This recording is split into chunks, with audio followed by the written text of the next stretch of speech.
There's been a lot of talk about the advertiser-friendly policies that YouTube has enacted in the last week. And, well, there's a lot to this. And, well, we are one that will help cut through bullshit, as I always put it. And there's a lot of hyperboil around all of this, and a lot of other shit. So let's get right to the point. The new policies that YouTube has enacted aren't actually new. They've been in place for over a few years now. And what was enacted was just a notification process to tell YouTubers that their content has been demonetized. The one concerning thing about that is the fact that this has been going on for many years, and unless you check your analytics in a very precise manner, you've already lost money. Maybe, probably. It's because the system has been going on for quite a few years, for so long already. Potentially, there could be a whole bunch of money that is already missing. So the thing that YouTube has actually done is actually good. It's the notification process, which was what was enacted. So I'll give them that one. So what YouTube actually did was just turn on the notification system. The fact that turning on the notification system and enacting this advertiser demonetization policy were so far apart is slightly concerning. But this in itself isn't new for YouTube. YouTube has a history of being very quiet more than anything. This happened with Content ID, this happened with lots of the other changes that they've done, most notably with Content ID and their copyright system, and that always ends up being part of the problem. YouTube is very, very quiet. Mainly to not hurt its brand, which is kind of the reason why they enacted this in the first place. This advertiser-friendly thing is purely a corporate decision. It's not to damage content creators. This isn't like Content ID where if they don't do it, they get sued. This is purely corporate, purely business. And that's it. Advertisers are the one that pays the checks. Advertisers pay the checks to YouTube. YouTube pays the checks to the content creators. That's how the system is.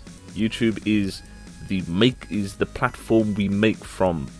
YouTube is the Netflix. YouTube is the cinema. YouTube is the TV channel.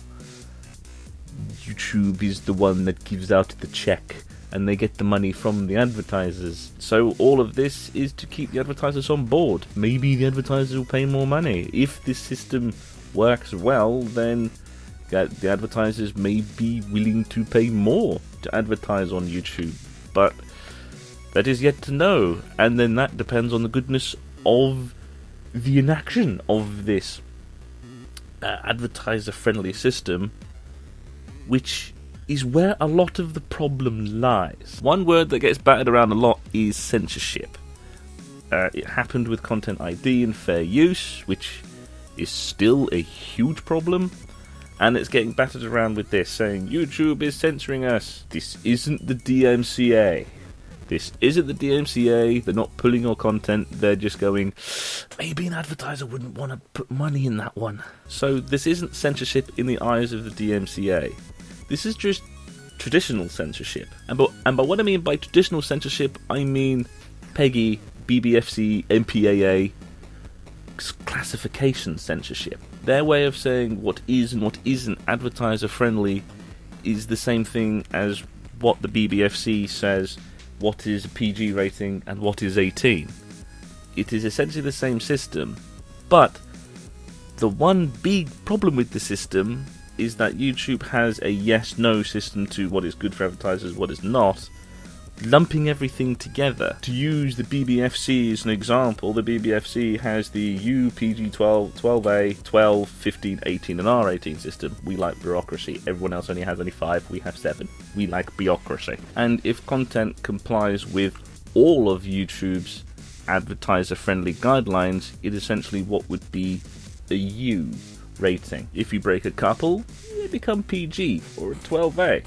maybe you'll end up falling as an 18 if you're doing a full sweary playthrough of like Dead by Daylight or Call of Duty or something. But that is where the problem is. They're lumping together what would be a 5-tiered certification system all into one, and they're lumping together the nice happy playthrough of children's TV games to Call of Duty fully sweary violent. And it means that you can break the regulations, but sometimes not. The vagueness of the guidelines is what has driven this, and is the biggest problem that I have with the whole thing. It is essentially saying, we like having stuff that's a U rating. Advertisers like that. You can bend the rules a little bit, make a 12, make a 15, maybe even make an 18 if you're really pushing it, but we prefer if you make it a U. Advertisers like that a bit more. So having the people rant and rave and scream as going, oh, it's those SJWs, oh, it's the PC people, why did they do it? No, it's not them.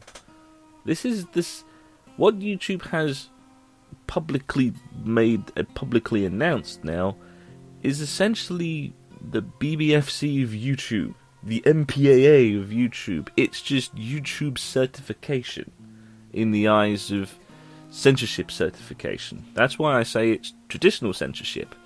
This is censorship in the eyes of what every other audio-visual medium already has. It's not taking the content away, it's just creating guidelines for essentially certification process of age ratings. Except that these age ratings aren't age ratings, it's just a yes or no to advertisers. And as YouTube has become a job, a livelihood for some people, enacting a system like this can really break channels. There are some channels that are going to be hit very little, if at all. The people who already make child-friendly content or family-friendly content aren't going to be touched because they already fulfill most or all of the guidelines already. But channels that talk about news and current affairs and harder to understand topics and more complicated topics are going to be hit more. The perfect example is Boogie, someone who made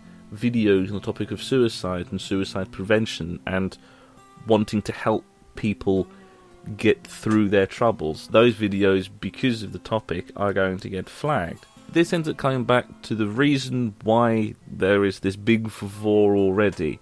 There's the notification system. You can now appeal. You can now go to YouTube and ask them to take a look at the video and judge whether it is advertiser friendly or not. Again, YouTube has implemented an automated system. This is a system very similar to what happens with the content ID.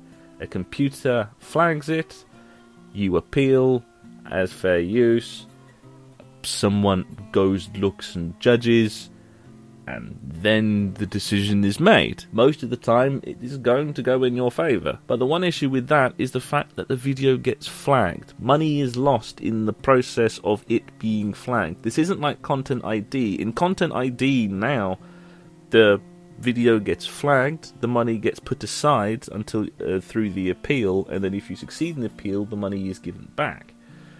But with this, it's demonetization.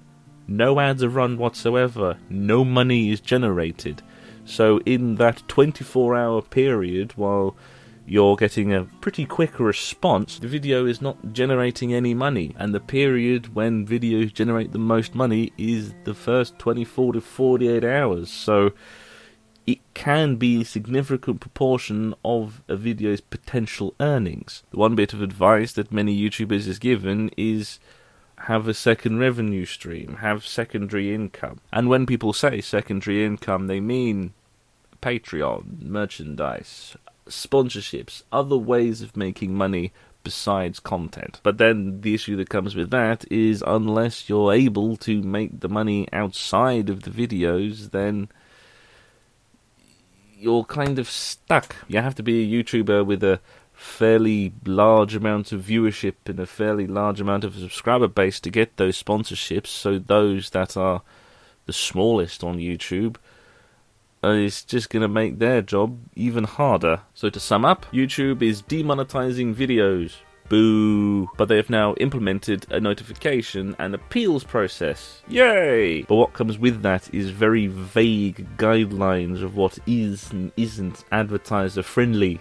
Boo! But with now guidelines of what is and what isn't advertiser friendly, it could bring in more advertisers or more advertising revenue for YouTube itself to pay its creators. Yay! But in doing so could de-incentivize particular types of content or particular types of topics from being made. Boo! Which could push more people onto money-making platforms like Patreon or GoFundMe or Kickstarter or whatever.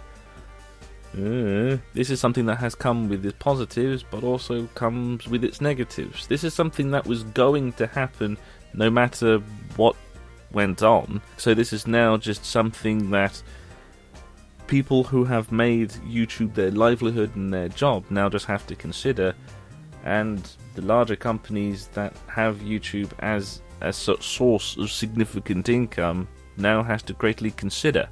This combined with everything else that YouTube already does, its integration with Google Play, its YouTube Red system, its Content ID system to crack down on copyright infringement.